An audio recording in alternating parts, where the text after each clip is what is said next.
انا عايز اعرف لو كنا في ايام حسن شحاته فتوح ده كان هيشم المنتخب؟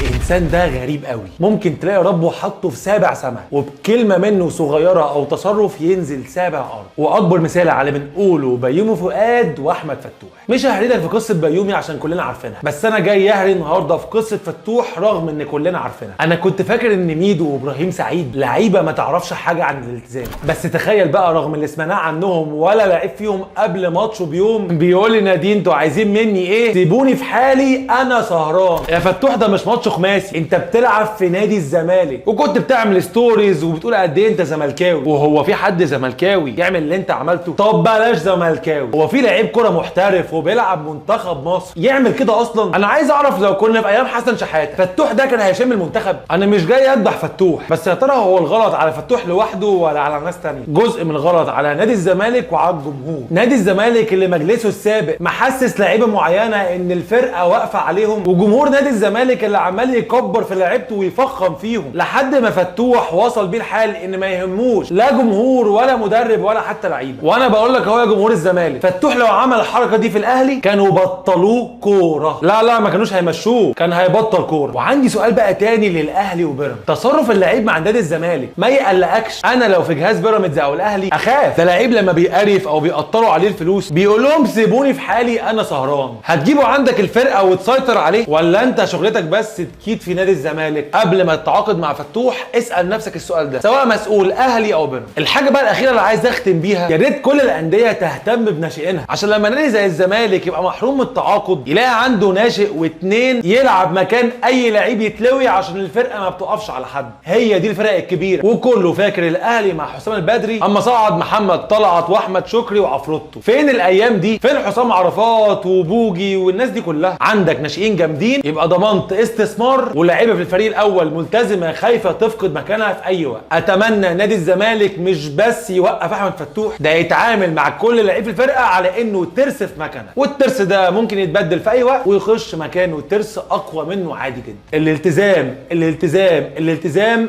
اهم من المواهب.